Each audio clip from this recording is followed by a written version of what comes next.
This is The Book of Life, a show about Jewish kidlit, mostly. I'm Heidi Rabinowitz. As a follow-up to my recent interview with Adam Gidwitz, and in honor of my 20th year of podcasting on The Book of Life, I'm bringing you an episode from the archives from January 2017. I met Adam Gidwitz at an author speed dating event at the American Library Association conference, where he was promoting his middle grade fantasy, The Inquisitor's Tale, which later went on to win a Sidney Taylor Book Award, a Newbery Honor, and a lot of other awards. If you enjoy this blast from the past, please check out other past episodes of The Book of Life from any time in the past 2 decades.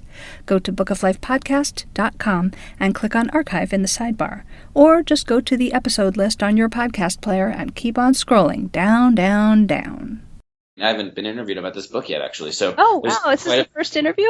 Yeah, I think this is really the first interview, and there's quite a lot of territory that I've never covered or talked about, so we've got some serious original material here. That's so exciting. I'm honored.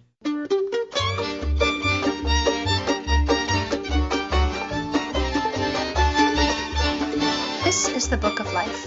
I'm Heidi Rabinowitz. I met Adam Gidwitz at a kidlit speed dating event held at the American Library Association convention in June 2016, and I was thrilled to learn that his medieval, magical, buddy road trip adventure novel had a strong Jewish component. When I got my copy of The Inquisitor's Tale, I devoured it, right down to the absolutely must-read author's note at the back. I'm not alone in loving this book. It won the 2017 Sidney Taylor Book Award for Jewish Children's Literature in the Older Readers category, and it was a National Jewish Book Award finalist in the Children's Literature category. I talked to Adam before he won anything, so that's not part of our conversation. Here's Adam on Skype from his home in Brooklyn. Be aware that the interview does contain plot spoilers, so if that bothers you, listen to it after you read the book.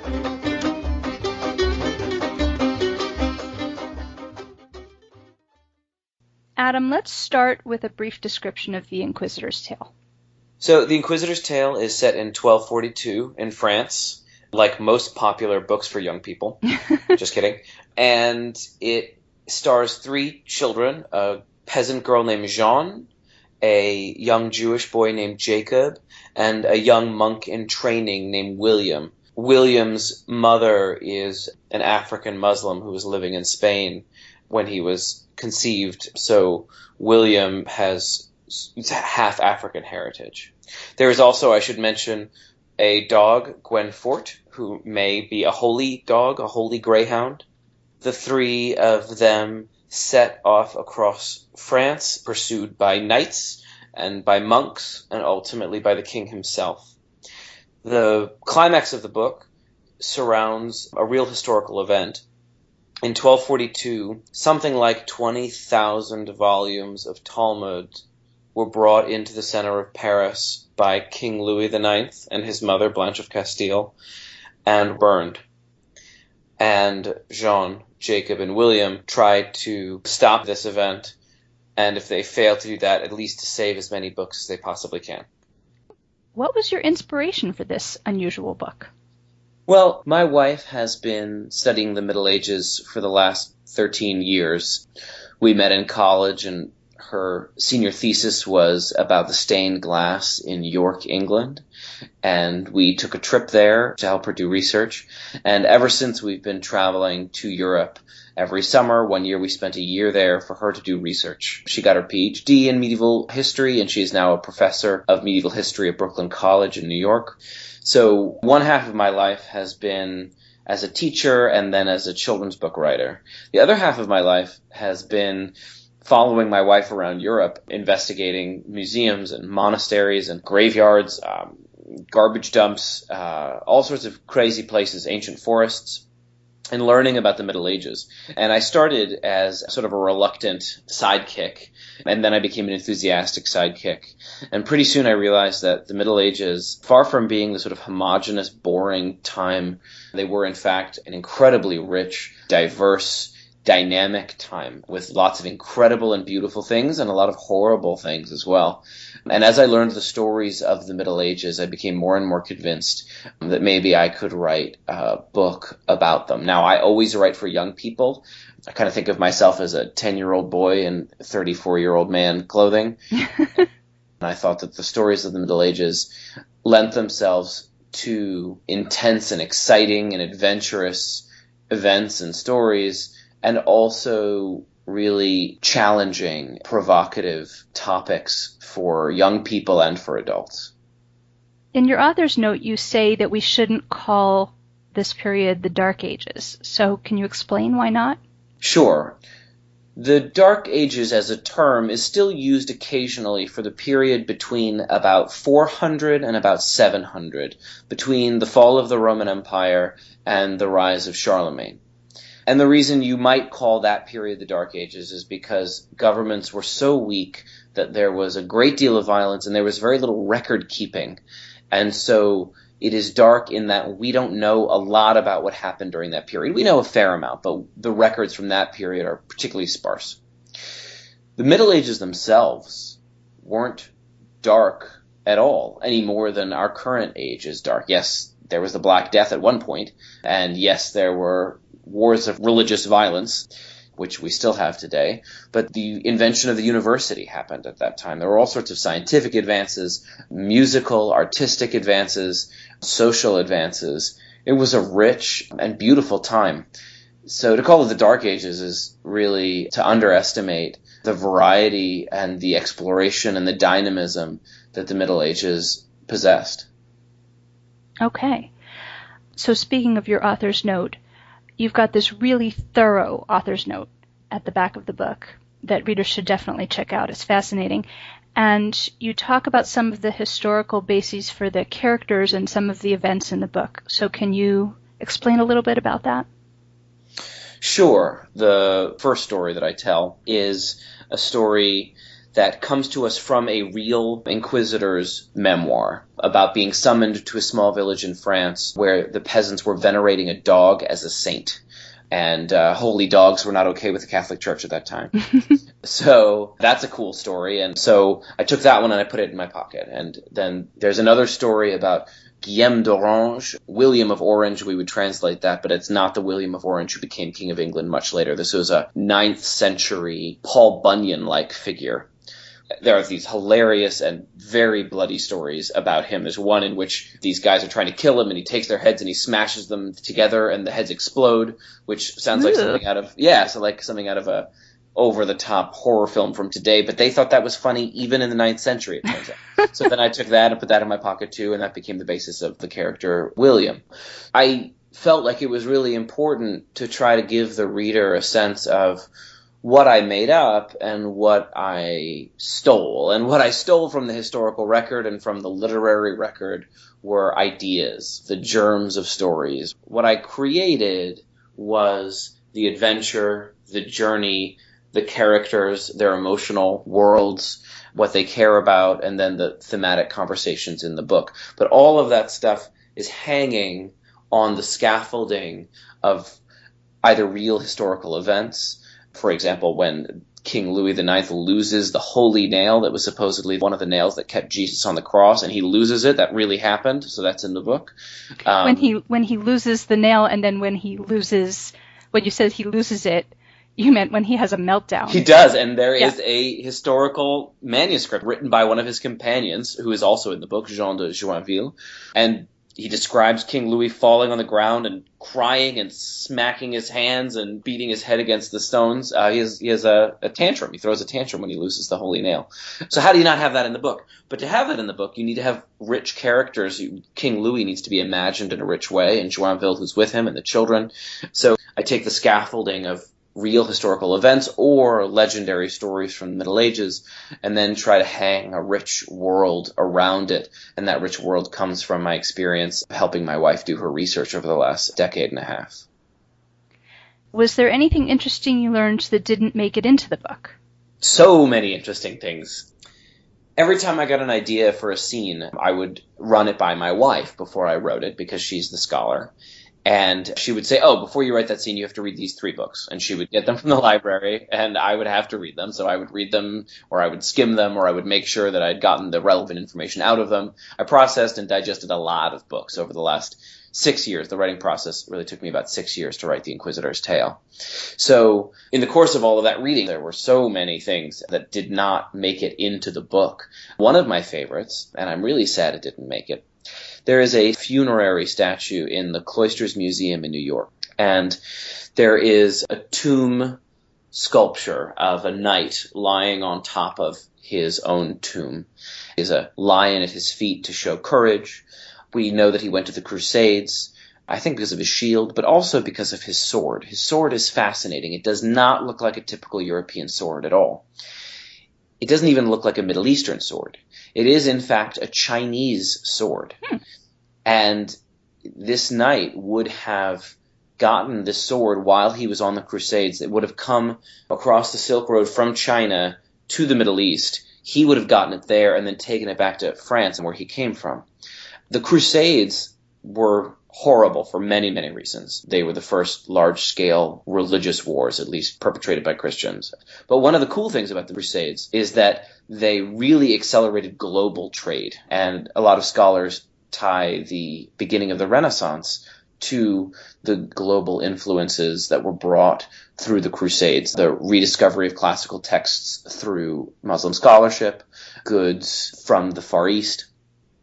So this knight has a Chinese sword, and I had one of my knights have a Chinese sword and tell a whole story about how he got it, but it didn't really have anything to do with the plot, and there was so much already in the book that my editor and I tried to prune away some things that, even though I loved them, just weren't going to fit in these pages. Yeah, that's too bad, but I'm glad to hear about it. So, historical fiction sometimes imposes modern attitudes on characters who are living in the past. And your 3 protagonists, not counting the dog, are from different backgrounds, and they're living in a time when diversity is not celebrated, to say the least. But they become friends. So talk about how you avoided the trap of having medieval characters who think like modern people. It's a great question, and it was one of the things I worked at the hardest. The kids don't like each other at first. They're scared of each other for various reasons. Jean, the peasant girl, is scared of Jacob, the Jewish boy, because she doesn't know any Jews. And she's certainly scared of the monk because she's had a bad experience with monks in the past, sort of coming down hard on peasants for their more old-fashioned, you might say, paganistic rituals that have survived into their Christianity. So she's scared of those two. Jacob, the Jewish boy, is terrified. He's with 2 Christians, and his village was just burned down by some rowdy Christian adolescents. And that's why he's on the run. William is fascinated to meet a Jew in person. He's read Jewish texts, but he's never met one. And he is terrified of being in the forest with a daughter of Eve, as he calls it, a girl. You know, Eve in some medieval theology brought sin into the world, and women are how sin continues to go into the world according to that theology. So they're terrified of each other. But I have this belief that children are children. I have been lucky enough as an author to travel all over the world. I have spent a week in Laredo, Texas. I spent a week in Tokyo. I spent time in Rome and in Paris speaking to children in all of these places. And I find that children are remarkably similar no matter where I go. The adults are very, very different. And the middle schoolers, like the 13-year-olds, they are often pretty different from each other. But the 9, 10, 11-year-olds, they laugh at the same jokes. They laugh at the same rate. They often answer questions I pose in the same order. You know, I get the same 3 answers in Rome and in Laredo. It's insane. And so while on the one hand I wanted these 3 kids to bring all of the biases and prejudices that their world and their respective worlds would have had, I also wanted them to reflect the reality of kids, which is that if you're alone in a forest with 2 other kids and one of them makes a joke and it's actually kind of funny, you laugh and you kind of want to be their friend. If they express care about how you're doing, then that matters. We are all humans, and they are particularly kids. So that's the balance I tried to strike. I hope that worked for you. Yes, it did for me. Good. The line between being a good guy and a bad guy is not stable in this story. There are bad guys with motives that they think are good, There are good guys who become bad guys, but then they regret it. The kids are seen as good by some people and bad by others. So, as a storyteller, how do you see the whole good guy, bad guy concept? That's a really astute observation. The book I wrote before, The Inquisitor's Tale, was Star Wars: The Empire Strikes Back, so you want to be a Jedi. And so I was dealing specifically in black and white, the dark side versus the Jedi Force. This book, which I started writing before the Star Wars book, even though the Star Wars book came out first, I didn't want to do that. I was trying to write a realistic historical fiction novel with magic and legendary elements. One of the themes of the book is that human beings are complex and complicated, and nobody is evil. There are characters who do very, very evil things, and yet I try to pull the curtain back on them just a little bit so you hear their wry joke to their son in the case of Blanche of Castile, or you understand their motivation in the case of the abbot. It's a tough thing to do for kids, but I'm not trying to teach kids about it. I just wanted that world to be that way, and kids could feel it as deeply as they're capable of feeling it. There are two inscriptions at the front of the book, and one of them is from a W.H. Auden poem, As I Walked Out One Evening. And the inscription reads, "You shall love your crooked neighbor with your crooked heart." And if there were a modern-day commandment, I'm still cool with the biblical commandments, but if we needed a new one, I would say that would be it. All of us have crooked hearts, and we must love our crooked neighbors with them as crooked as we and they both may be. Excellent. You are Jewish yourself, is that right? Yes. So in writing this story about Christianity, Islam, and Judaism, how did your own identity affect the project? Do you think you would have written the book differently if you were not Jewish? Yes. I didn't know I was going to have a Jewish character for a while. I was sketching out the book with Jean, with William. But when I was in France with my wife on one of these many trips, we went to the Museum of Jewish Culture and History, I think it's called, in Paris, in the Marais, which is the historical Jewish district of Paris, looking at the various exhibits. And we came to a small plaque, and the plaque read, "We have no Jewish medieval manuscripts because in 1242, King Louis, also known as Saint Louis, collected 20,000 of them and burned them in the center of Paris." And when I read that just tiny plaque amid this otherwise large and inspiring museum, it was like being punched in the gut and the face at the same time. I was staggered. I went home and I just couldn't get out of my head because you think about the context. Books in the Middle Ages were not printed, right? There were no printing presses.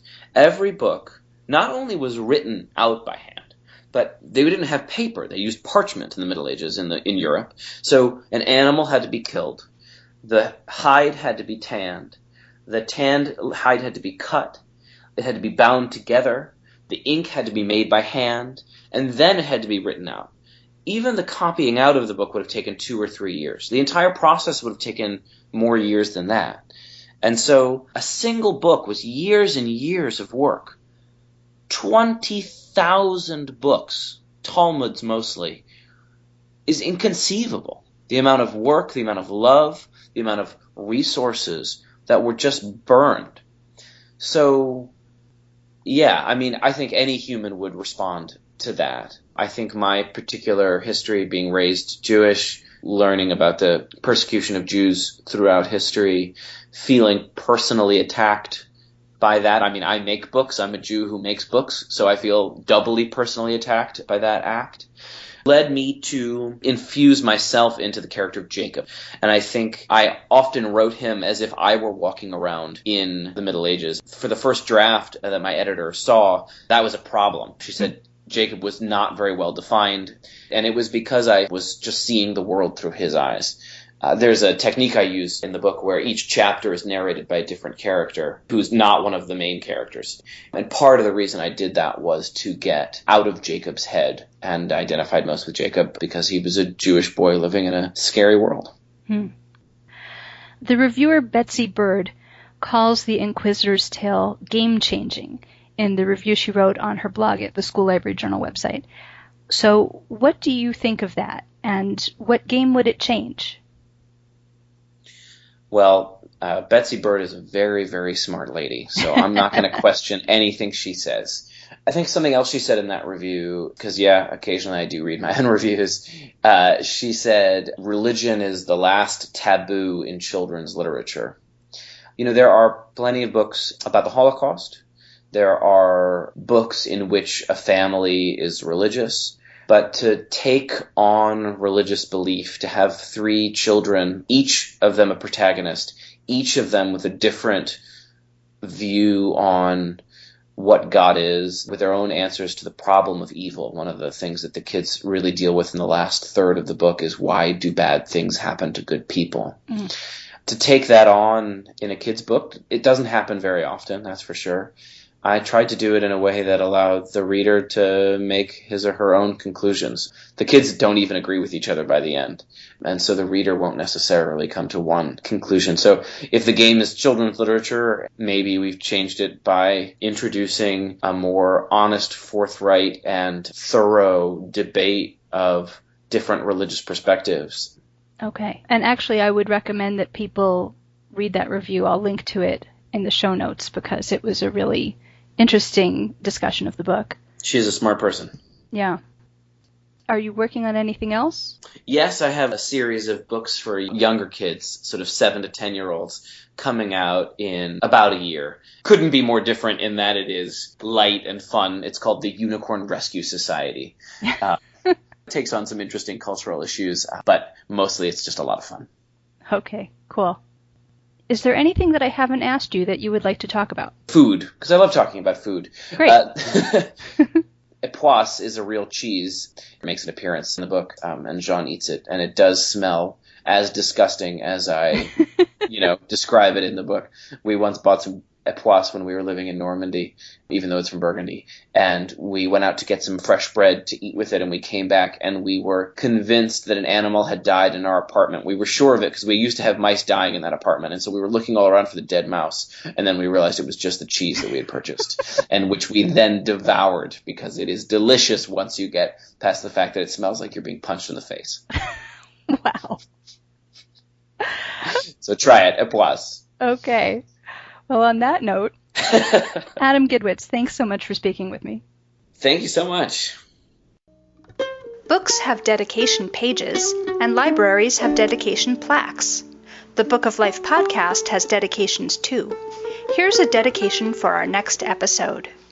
Hello, this is Leslie Kimmelman, the author of Everybody Says Shalom. I'll be joining you soon on the Book of Life podcast. I'd like to dedicate my episode to my family, especially my daughter Natalie, who had just recently returned from a trip to Israel when I began writing. A special shout out too to my wonderful illustrator, Talitha Shipman.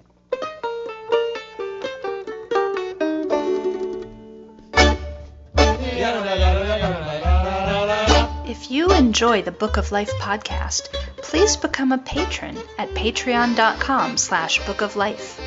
Past podcast guest April Halpern Wayland is a patron. Thank you very much, April. You can also help us by leaving a review on iTunes or a comment on our blog at bookoflifepodcast.com. Keep in touch by liking our page at facebook.com/bookoflifepodcast. Follow us on twitter.com/bookoflifepod. Email us at bookoflifepodcast@gmail.com.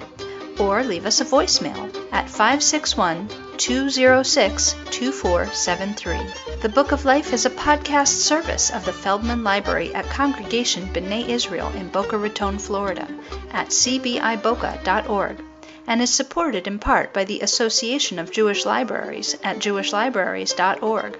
Our background music is provided by the Freilach Makers Klezmer String Band. Thanks for listening, and happy reading!